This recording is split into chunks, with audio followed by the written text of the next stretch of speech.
Hello everyone, it's me Uncle Dan. Today I am going to read S6 6041 Arthur and the Double Dare, Chapter 1.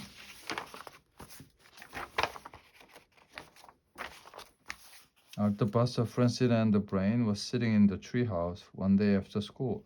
They all looked tired, especially Arthur, who was fishing a bunch of papers out of his backpack. I can't believe how much homework Mr. Rappan gave us, he said, pulling out one page after another. I'll never get to watch any TV tonight. No kidding, said Buster. Any other night it might not matter so much, but tonight is the final showdown between Dark Bunny and the 60-foot squid. Francine nodded. Will he or won't he get eaten by a giant clam and get digested by clam juice? Buster the finished for her, the brain side, and we won't get to see, not with all this work. It's so unfair, said Arthur.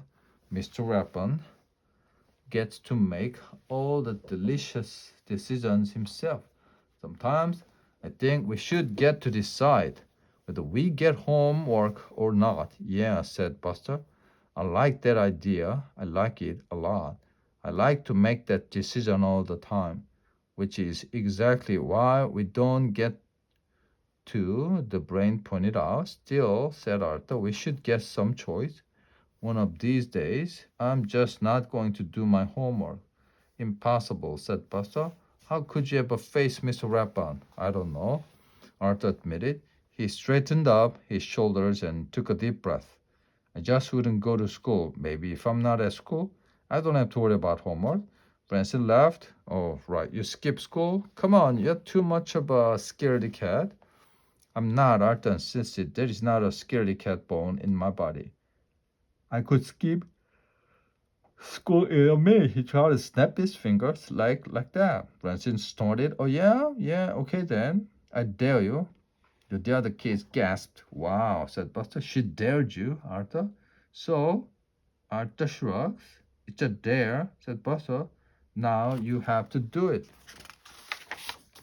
No, I don't, said Arthur. That's silly. Yes, you do, said the brain. It's the rule. What rule? Said the brain. The rule? I don't make them up. I just call them. Oh, really? Said Arthur. He turned to Francine. So just because you dare me, I have to do what you say? Francine nodded. And that's true for anyone? Yes, Francine said. Fine, said Arthur. In that case, I dare you back. Francine jerked back her head. But you can just. Oh, yes, he can, said the brain. The rule is quite specific on that point. Well, Francine went on. Well, then I dare Buster. Me, Buster's jaw dropped. How did I get into this? It doesn't matter, Buster, the brain informed him. Once you're dared. Well, then I dare you too, cried Buster. Now it was Brain's turn to look shocked. This is serious, guys, very serious. Chapter 2. An hour later, the kids climbed down from the treehouse. There had been a lot of arguing and shouting in that hour, leaving both Arthur and Francine with very red faces, but everything was finally settled. Now, as they all gathered at the base of the tree, the brain held up a map he had drawn of the neighborhood. Okay, he said, here is how we'll do it. Normally, we walk to school in a straight line down Main Street. He traced the route on the map with his finger. But tomorrow, we will each make a right at this bush just after the sugar bowl. That is our rendezvous point. Oh, our what? Asked Buster. The place where we met. And then, once everyone gets there, we'll turn right again. Where will we go? Asked Buster. I don't know. The brain admitted, but we won't go to school. Double daring rule is very clear about that. No, no, Arthur, don't say anything. We can't wait till tomorrow to decide our next step. Arthur wasn't so sure of that. Arthur hacked his way through the jungle with bright steel machete As the crickets chirped in the background, he dodged under a giant cobweb and leapt over a snake slithering across the path. Buster Franklin and the Brain were behind him. Where are we? Asked Buster, slapping at a mosquito. In the jungle, said Arthur. I suspect Buster is aware of that, said the Brain. He means where exactly? He examined his compass. According to my calculations, we are somewhere north of Greenland. He looked around, but I don't believe that is right. Oh, really? You needed a compass to tell you that? Right here in the jungle, said Arthur, taking another swipe at a vine. That's all you need to know. Why don't you just admit it, said Percy. We are lost, and we're never going to get out of here. That shouldn't make you happy, said Arthur. If we stay in the jungle, you'll never have to go to school again. Arthur shook his head to clear the vision from his mind. That's not much of a plan, Francine said. It's the best one we have. The Brain reminded her. Arthur sighed. I really don't think we should do this. Are you still studying again? Asked Francine. Because if you are, nobody is studying, insisted the Brain, staring at Arthur. Okay, said Arthur. It was your idea after all, said Francine. That's not true, said Arthur. Besides, you dared me first. I was only wishing, and then you made a big. Buster made a T with his hand. Time out, he said. I thought we agreed not to argue anymore. I only agreed if Arthur agreed, said Francine. So if he's unagreeing, I'm unagreeing too.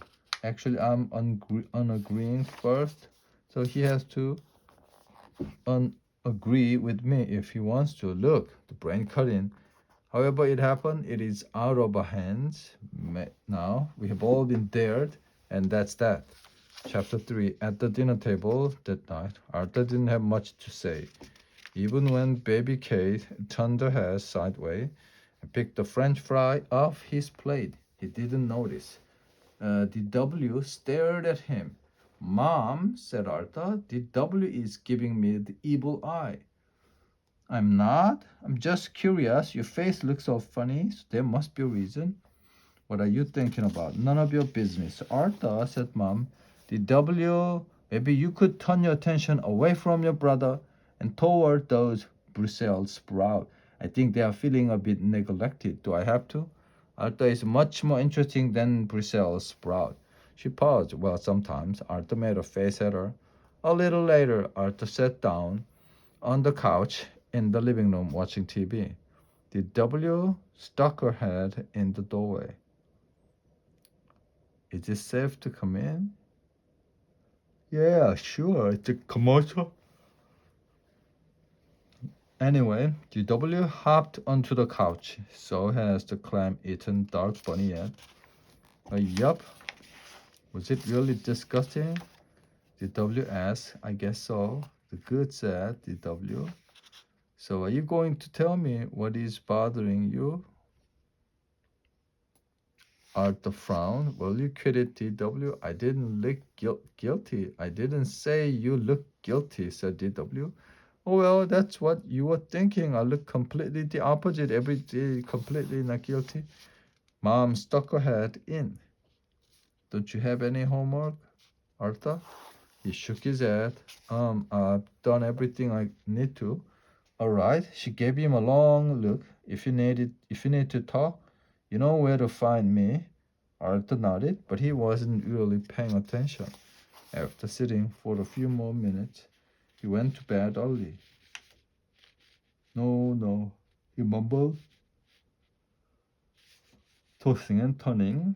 Arthur was trapped inside a giant clam. He could barely see out through the curvy opening. Where am I? He asked. Well, you're certainly not at school. We are you? Said the evil clam. A slimy voice, dripping with contempt, seemed to come from the computer games. Contempt means, I know, but I want to be. Are we inside a clam? Said Buster, who had suddenly appeared at Arthur's side. Boy, it really stinks in here. Arthur looked at him in surprise. Where did you come from? Don't ask me, said Buster. It's your dream, but I know one thing. I am leaving. He knocked on the top shelf. Have you ever, hey you, evil clown, guy, let us out? Too late for that, said the evil clown.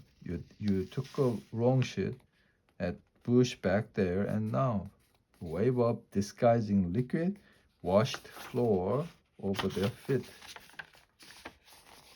Yuck, said Arthur. What is that? Took a sniff. Smells like clam juice. I think we are being digested, they screamed together. Chapter 4. The end.